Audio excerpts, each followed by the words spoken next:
Assalamualaikum warahmatullahi wabarakatuh. Saya Hoiriyah dengan NIM 18172, kelas A Manajemen Aset Ekonomi Pembangunan Universitas Ahmad Dahlan. Saya akan mempresentasikan tentang perundang-undangan manajemen aset di Kabupaten Bangkalan, Daerah Madura, Provinsi Jawa Timur. Profil Bangkalan. Berada di bagian barat Pulau Madura, Bangkalan merupakan salah satu kabupaten di Pulau Madura yang jaraknya paling dekat dengan ibu kota Provinsi Jawa Timur, yaitu kota Surabaya.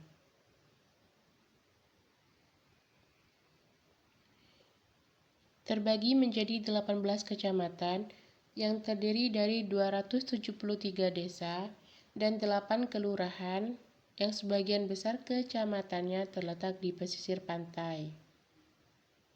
Seperti Kecamatan 10, Klampis, Arusbaya, Kuanyar, Socah, Kamal, Modung, dan Kecamatan Tanjung Bumi. Dihubungkan dengan kota Surabaya melalui jembatan Suramadu, kondisi ini memiliki dampak positif bagi pembangunan Kabupaten Bangkalan, terlebih dalam hal perekonomian dan infrastrukturnya.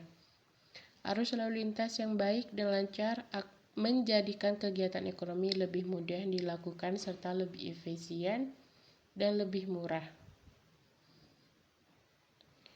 Sama seperti daerah-daerah lain di Indonesia, Bangkalan juga memiliki aset-aset daerah yang dapat digunakan secara optimal dan memiliki fungsi sebagai pendorong perekonomian dan pembangunan daerah. Aset milik daerah Kota Bangkalan sebagian besar berupa tanah, bangunan, jalan, saluran irigasi, dan konstruksi. Namun, di antara aset-aset itu semua, masih ada beberapa aset yang perawatan dan fungsinya belum dilakukan secara optimal. Sehingga optimalisasi aset masih sangat kurang, yang menyebabkan dampak bagi pembangunan dan perekonomian sangat minim. Padahal, optimalisasi aset sangat penting untuk dilakukan agar aset yang dimiliki daerah bisa memberikan dampak yang positif dan besar. Menurut Siregar tahun 2004, di bukunya halaman 523, ada 2 cara untuk melakukan optimalisasi aset, yaitu dengan studi optimalisasi aset dan perantara investasi. Untuk studi optimalisasi aset bisa dilakukan melalui identifikasi aset, pengembangan basis data aset, pengembangan strategi optimalisasi aset, dan yang terakhir High and Best Use atau HBU atas aset. Selanjutnya, aset milik daerah dapat berupa tanah, bangunan gedung, mesin, dan peralatan saluran irigasi, jalan, dan konstruksi yang masih dalam proses pengerjaan. Menjadi salah satu bagian dari aset daerah. Pemerintah daerah memiliki aturan atau undang-undang yang mengatur tentang bangunan. Seperti Peraturan Daerah Kabupaten Bangkalan Nomor 7 Tahun 2012 tentang bangunan gedung. Berikut beberapa poin dan analisis tentang Peraturan Daerah Kabupaten Bangkalan Nomor 7 Tahun 2012. Yang pertama, ada ketentuan umum. Segala jenis bangunan gedung dan klasifikasinya, baik yang permanen ataupun sementara, yang termasuk ke dalam aset milik daerah, maka pemerintah daerah Bangkalan memiliki hak penuh atas bangunan tersebut. Pemerintah daerah juga berhak mengatur segala jenis bangunan aset termasuk atas izin penggunaannya. Ketentuan umum ini disetujui oleh Bupati Bangkalan selaku kepala daerah. Jadi segala jenis bentuk penggunaan aset ataupun kegiatan yang dilakukan untuk menggunakan aset semuanya diatur oleh pemerintah daerah. Hal ini maksud saya hal ini hanya untuk aset-aset yang dimiliki oleh daerah saja, atau yang hak miliknya adalah milik daerah. Selanjutnya, asas dan tujuan.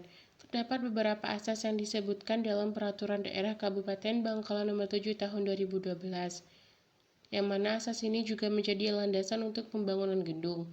Asas-asas tersebut diantaranya adalah asas kemanfaatan, asas keselamatan, asas kenyamanan, asas keseimbangan, asas keserasian gedung dengan lingkungannya.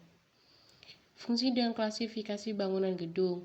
Untuk fungsi dan klasifikasi bangunan gedung, pemerintahan daerah Bangkalan mengklasifikasikan bangunan gedung dapat dibagi berdasarkan fungsinya, yaitu bisa berfungsi sebagai hunian atau tempat tinggal, keagamaan, usaha atau ekonomi, seperti menjadi tempat usaha, dan sosial budaya khusus. Status kepemilikan bangunan gedung. Status atas kepemilikan gedung harus disertai surat bukti yang dikeluarkan oleh pemerintah Kabupaten Bangkalan, kecuali bangunan tersebut memiliki fungsi khusus. Pemilik bangunan gedung tidak harus menjadi pemilik atas tanah yang ditempati. Maksud saya, pemilik gedung tidak harus menjadi pemilik atas tanah yang ditempati atau gedung yang berada di atas tanah tersebut. Maka surat persetujuan dari pemilik tanah harus ada sebagai syarat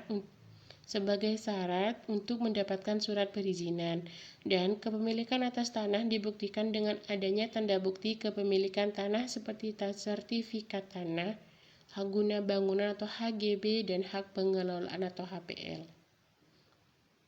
Selanjutnya, izin mendirikan atau mengubah bangunan sering disebut dengan IMB.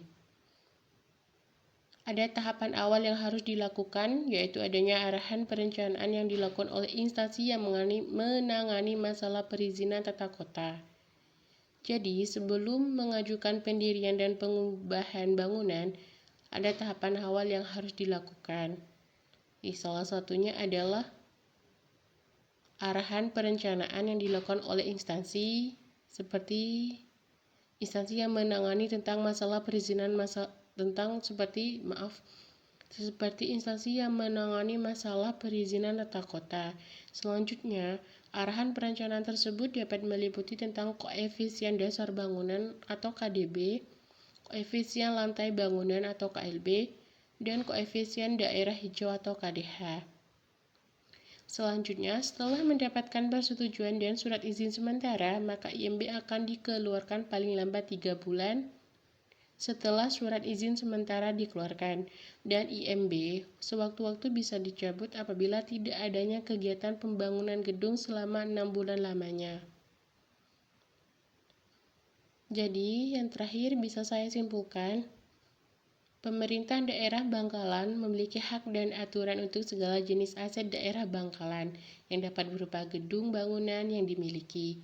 Segala ketentuan bangunan dan konstruksi diatur oleh pemerintah daerah melalui undang-undang yang ditetapkan, seperti yang sudah saya sebutkan tadi, yaitu Undang-Undang Nomor 7 Tahun 2012.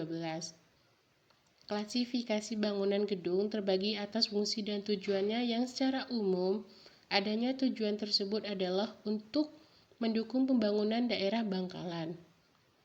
Segala jenis perizinan harus melalui persetujuan pemerintahan daerah. Dan adanya perundang-undangan ini sesuai dengan peraturan daerah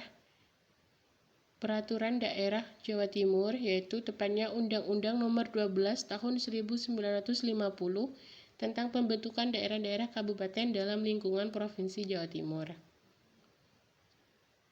Demikian presentasi dari saya. Saya mengucapkan terima kasih. Kurang lebihnya saya mohon maaf. Wassalamualaikum warahmatullahi wabarakatuh.